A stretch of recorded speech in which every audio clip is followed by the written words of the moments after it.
Hello everybody, my name is Altino, and welcome back to Dragon Adventures. Today I'm going to be talking about the Shadow Altar and the Noctorious. So, the Shadow Altar released, on Friday, so I'm a little late, just a little late to make this video. If you don't know what the Noctorious is, let me show you what it is. This is the Noctorious. It is obtainable through a food sacrificing method in the prehistoric world, which is where we are now. This is a permanent mechanic. It is not an event like the Zinthros was. This is permanent, so the value will plummet, but it's still a very cool dragon, even if it is very hard to get. The Noctorious has a 4-hour growing time, which is why I highly recommend using a growth potion.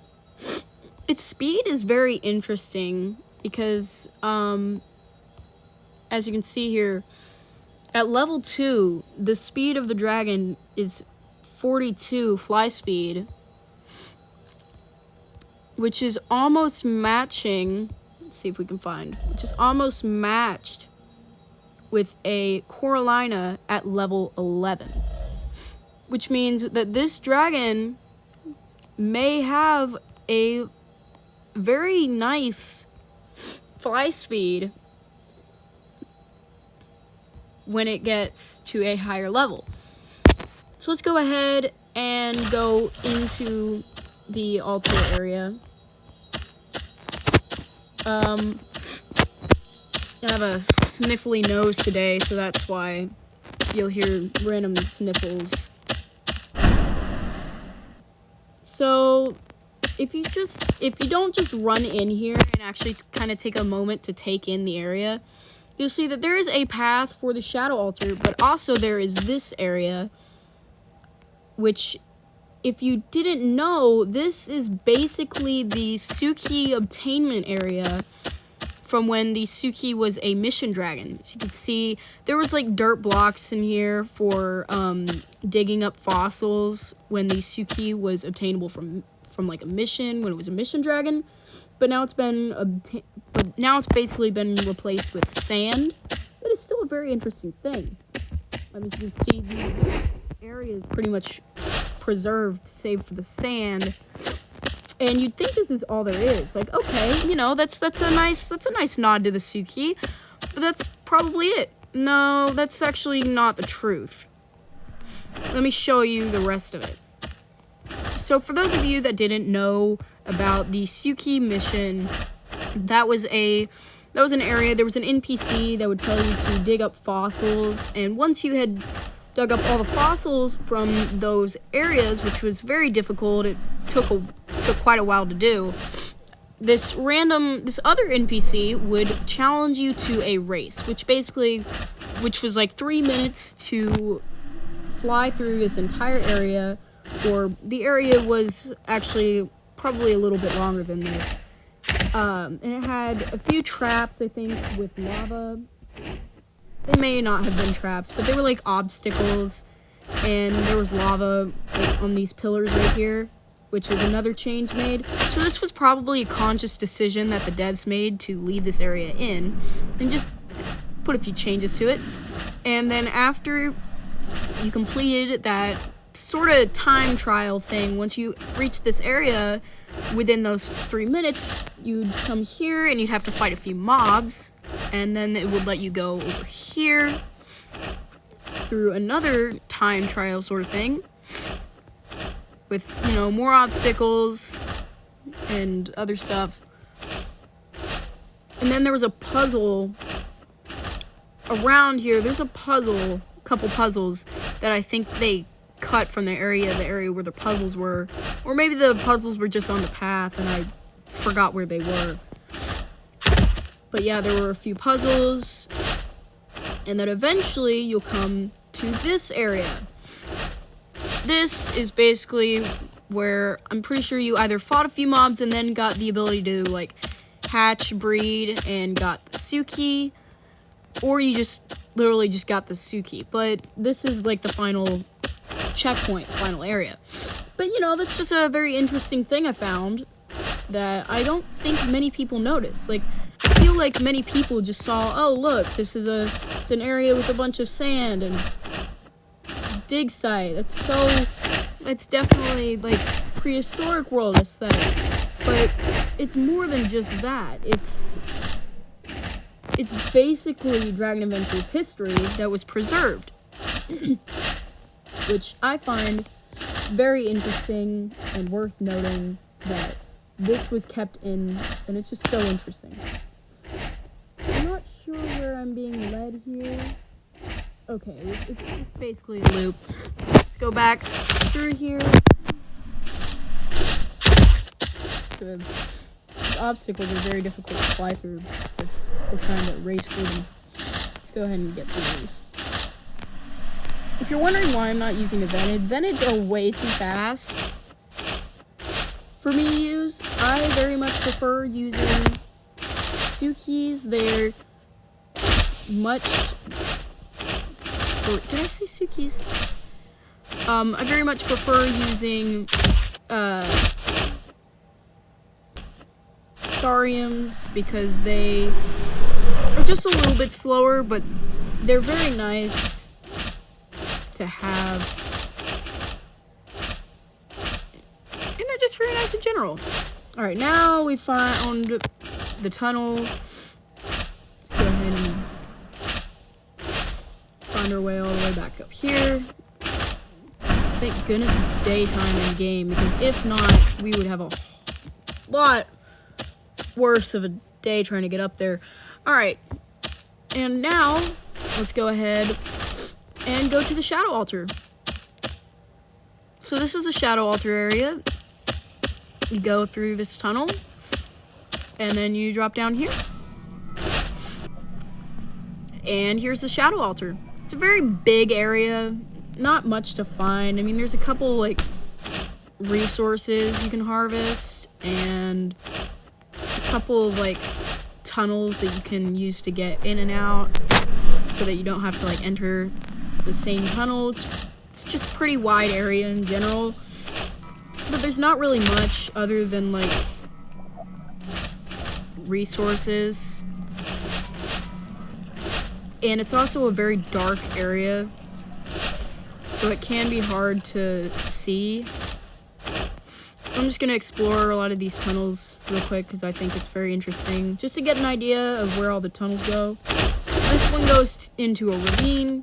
So yeah, if you see a tunnel around the area in prehistoric, it probably leads to the Shadow Altar. These tunnels used to lead to a different area.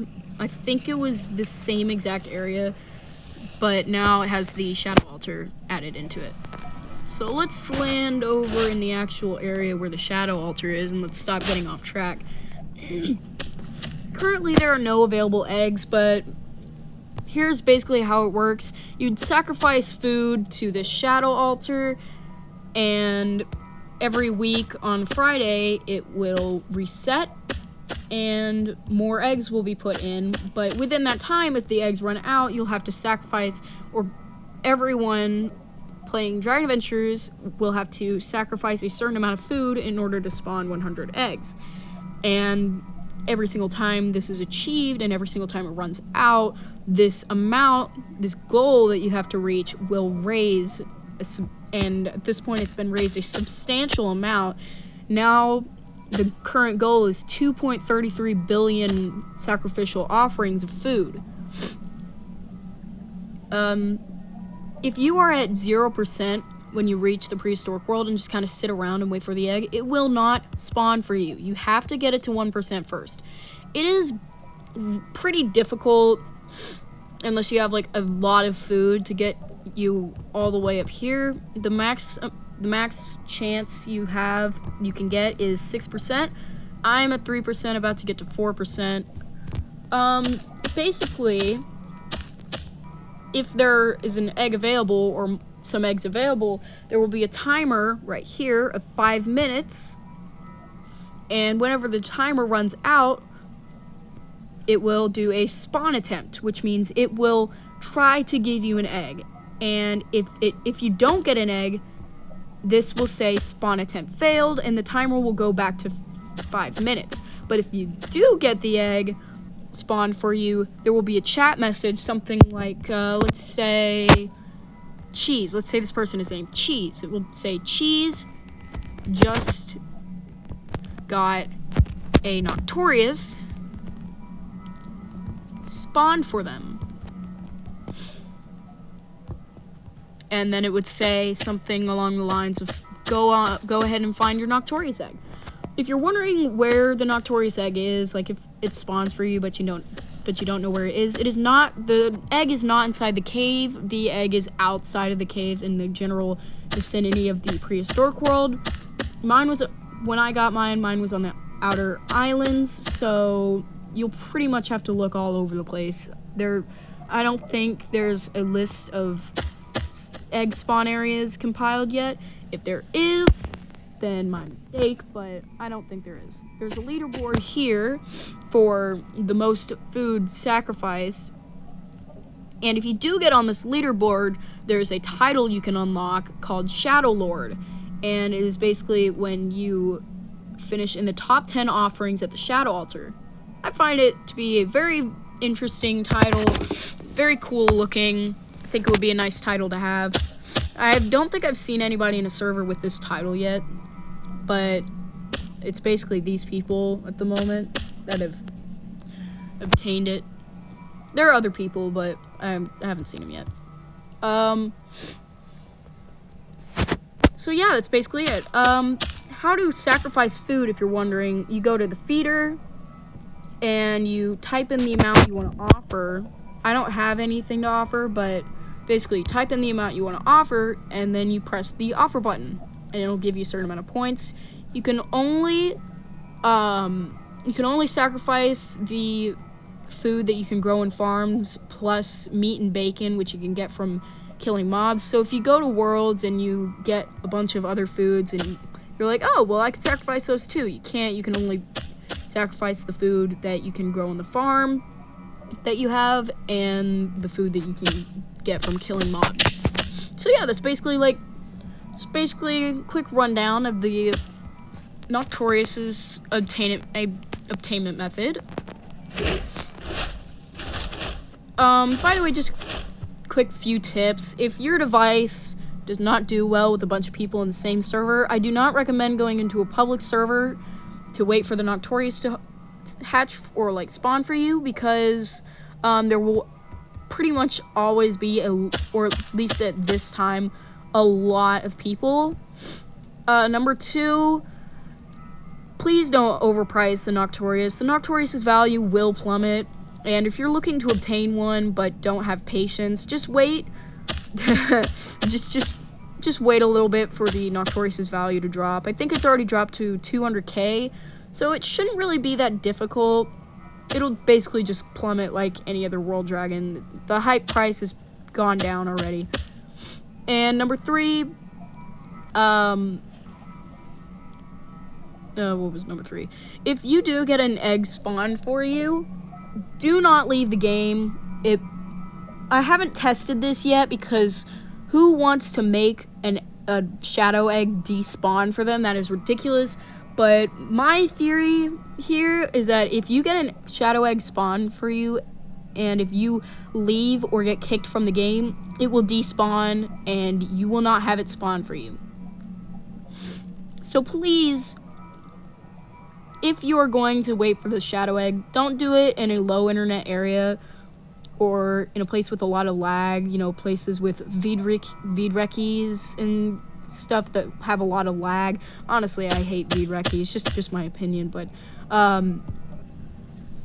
if you're in an area with a lot of lag and you think you might get kicked and you haven't had an egg spawn for you, just leave the game and wait until you're in it, and try and join a server with less lag, or wait until you're in an area with better internet. Just an area where you have stable internet connection and don't have any lag, so that you have the best chance of not having this egg despawn for you.